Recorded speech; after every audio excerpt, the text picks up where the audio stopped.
महाराज प्रणाम।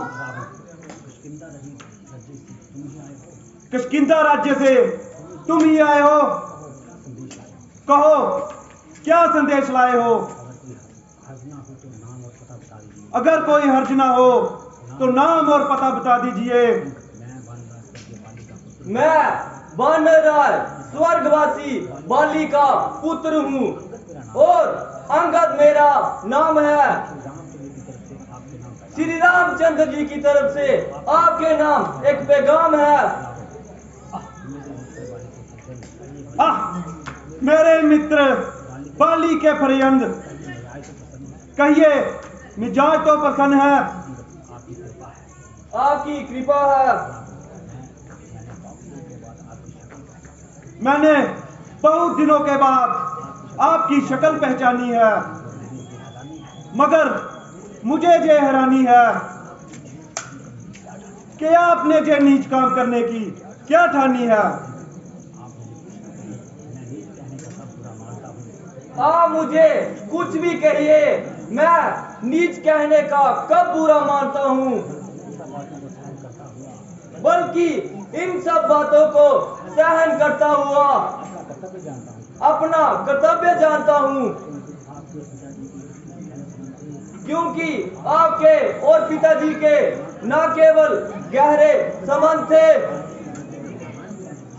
बल्कि एक दूसरे के मेहमान भी रह चुके हो। मेरे पास इतना समय नहीं कि मैं आपकी लेक्चरबाजी सुनूं। अपने आने की वजह बताइए। मुझे रामचंद्र जी ने इसलिए आपके पास भेजा है कि आप इस खून खराबे से बाज आ जाएं, और मेरी आपसे यही ताबील है कि आप सीता जी को लेकर राम जी से माफी मांग लें। अगर चे मैं आपसे नाराज है, मगर मुझे यकीन है कि वो आपको माफ कर देंगे। इत्मीनान के लिए इस बात का जिम्मे मैं लेता हूं। आप एक बार हाँ कीजिए, मैं माफी का वचन देता हूं। बस बस, अरे बस लगाम, जरा अपनी जबान को संभाल। क्या बकबक लगाई है? क्या तुझे जहां तेरी मौत लाई है? अरे बेशरम, तुझे जीने पर धिक्कार है। तेरे जैसा कपूत नाबालिग के घर पैदा होता और नाबालिग की आत्मा इतनी दुखी होती। अगर तेरे जैसे पाजी मेरे घर में पैदा हो जाते, कब का जहन्नुम पहुंचा देता। शौक बाप का बद हो जाए और बेटा तमाशा देखता रहे। जो मर बेशरम, बेशरम, तेरे जैसा जिस कुल में लाल हो, बाप के गात का अफसाद बहुत लाल हो, जिसका कुल क्यों करना फिर दुनिया में पमाल हो। स्त्री के वास्ते पर जिसने भाई की जान ली, बेशरम, तूने भी उसकी मदद करने की ठान ली। ओ अभिमानी रावण, वास्तव में ये तेरा कसूर नहीं, बल्कि ईश्वर को ये कुल इंसान संसार में मंजूर नहीं होने के काल चक्कर ने तेरी बुद्धि पे पर्दा डाल रखा है। आप अपनी सोचिए क्या विकार मेरे बाप की बेहालत होने वाली है। ये हजरत है आपकी। नहीं शक्ति थी तुझ में तो मेरे पास आ जाता, तेरे बाप का बदला उसी वक्त दिलाता। ये पीछे से फिक्र करना मुझे बदला दिलाने की, पहले कोई तजवीज कर तू जान अपनी बचाने की। अक्ल की बात कर बेशरम, जे तेरी हिम्मत है भला मुझसे युद्ध करने की, उनमें क्या ताकत है? नकद कबूर इतना जे जहां क्रोश फानी है, तेरे से आला हो गुजरे ना बाकी रही कोई निशानी है। अरे हट दूर हो जा, क्यों मुक्त में कान खाए हैं? तेरे जैसे बच्चे तो बच्चू आज तक मैंने पढ़ाए हैं। पढ़ाए होंगे शायद कभी जिस दिन था तू आपे में, अब तो अकल मारी गई आकर इस बुढ़ापे में। जवान को संभाले जाहिल, ये क्या बकबक लगाई है? भला किसी अकलमंद ने तुझे अकल भी सिखाई है? अकल होती तो क्या था, अकल का ही रोना है, बदौलत इस अकल के खागलंका का होना है। अरे मूर्ख, भला तुम्हें किसी ने अकल भी सिखाई है? क्या आज तक सिर्फ पशुओं में जंग बताई है?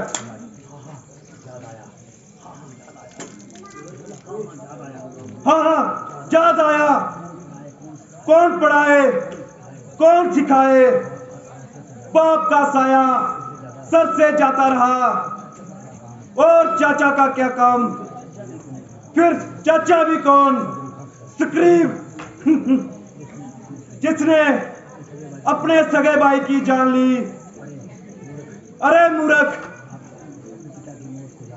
अपने पिता को याद करके रो और इस गुलामी को छोड़। खैर मैं तो मूर्ख ही सही, बल्कि अकल दिखाने आपकी भी नहीं।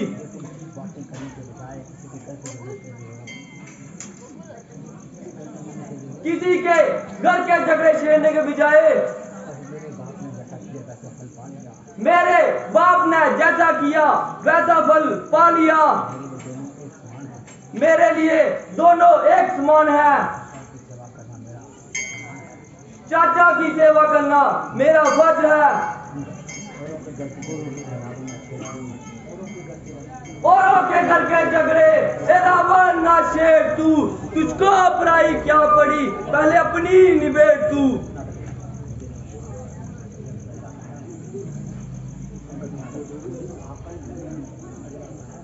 मुझे तो आपका भी वैसा ही अंत नजर आता है।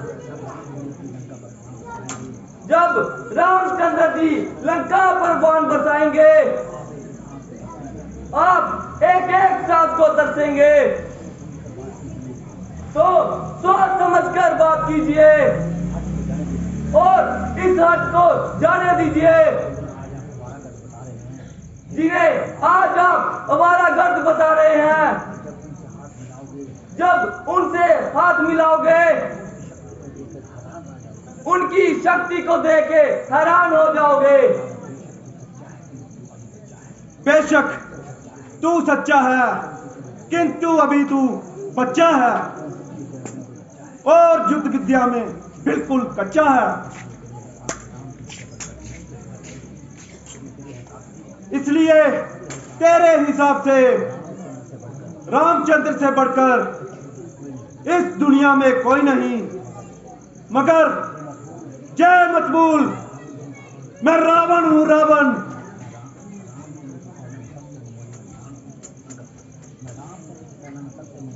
मैं रामचंद्र जी की सेना में सबसे मामूली इंसान हूं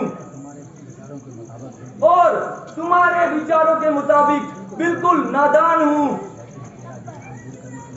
लेकिन तेरा ये वहम दूर करने के लिए शक्ति का एक छोटा सा चमत्कार दिखाता हूं। ले, मैं अपना पाँव जमीन पे जमाता हूं। तेरे बीड़े में जो सबसे ताकतवर है वो आए और मेरा पैर जमीन से उठाए। अगर तेरे किसी योद्धा ने मेरा पाँव जमीन से उठा लिया तो तुम्हारी जीत और हमारी हार है। को है हिम्मत? देखना फिर कहीं पीछे से पछताओ और अपनी शर्त से मुकर जाओ। मर्दों का प्रण जान के साथ है। मेघनाथ, तुम जाओ और अपनी शक्ति के जोहर दिखाओ। जो आज्ञा महाराज।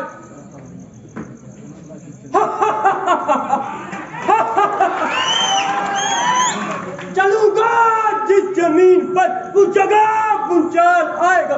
जमीन तो एक तरफ, चरखे गुहार भी कांप जाएंगे। मुजस्सम काल हूं मैं, तू क्या मेरी कांप पाएगा। जो नजरें मुझसे मिलाए कसम वही हो जाएगा। इसे तो एक ही झटके में कई चक्कर खिला दूं मैं। पाओ तो चीज ही क्या, इसे ही जमीन से उठा दूं मैं।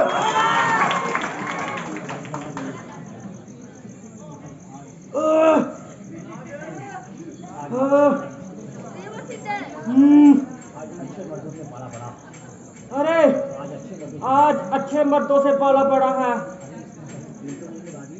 अरे कहीं से मेघ तो नहीं लगा दी।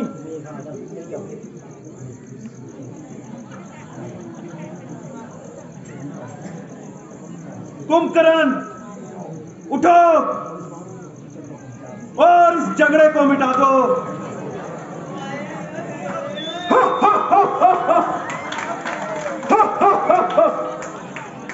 उठाया जब कदम मैंने, कदम इसका उठाने को, ना पाएगी जगह कहीं भी मुंह छुपाने को। संभल जाओ, आता हूं मैं तेरा बल आजमाने को। जमाने को हिलाने की ताकत है इस कहलाई में। वशर तो क्या चीज है, तहलका मचा दूं खुदाई में।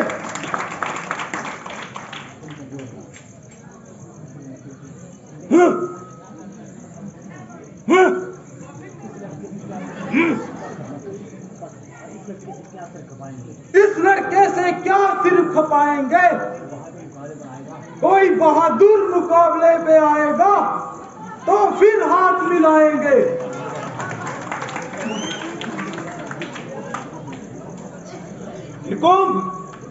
उठो। जो आ गया पिताश्री। आज मैं आपको अपनी वीरता के जौहर दिखलाता हूँ। नजर मेरी तरफ रखना, जब पाँव कैसे उठाता हूँ। भाव आपका तो इस पाँव के टुकड़े बनाता हूँ। खबरदार हो जा बुज़दिल, मैं तेरी ओर आता हूँ। दिया कुदरत ने मेरे दुष्ट बाजुओं में, जमीन में आसमान एक तरफ कर दूं, एक बुजुर्ग कर दूं, एक तराजू में।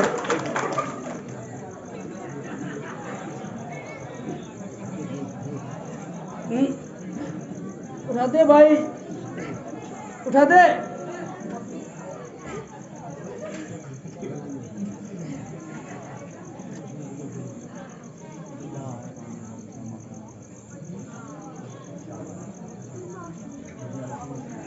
मुझे अफसोस है,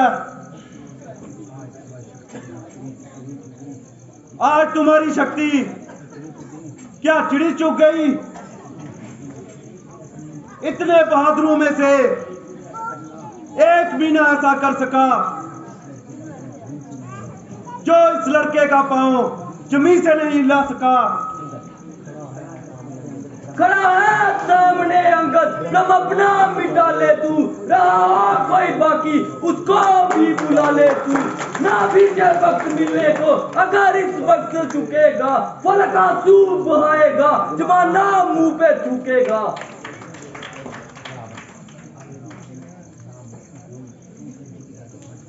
अरे नामकुल, क्यों कच्ची की तरह जबान चला रहा है और इस मामूली सी बात पर म्यान से निकला जा रहा है। मैं अभी तेरा सारा अभिमान तोड़ूंगा। पांव तो चीज क्या, तुझे ही जमीन से उखाड़ दूंगा। अपना सारा बल लगा ले और पांव को अच्छी तरह जमा ले।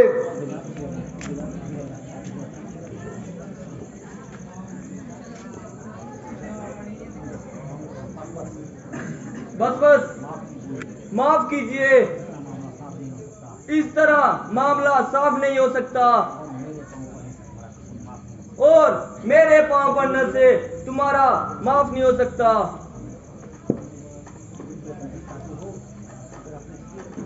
अगर अपने किए पर पछताते हो और अपना कसूर माफ करवाना चाहते हो, रामचंद्र जी के पास जाकर अपना सर झुकाओ। अगर जरूरत पड़ी तो मैं भी तुम्हारी सवारी से पीछे नहीं हटूंगा।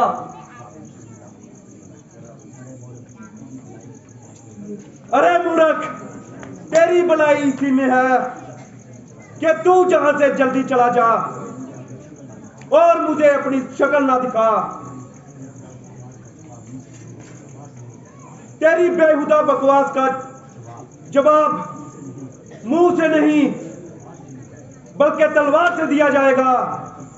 मैं देखूंगा युद्ध में तू कितनी देर पांव जमाएगा। रावण, ये तेरी हिमाकत है। जिन भाइयों के भरोसे तू कूद रहा है उनमें केवल बातें बनाने की ताकत है, लेकिन तुम्हें तलवार का इतना ही अभिमान है तो हमारी तरफ से भी ऐलान है, ऐलान है।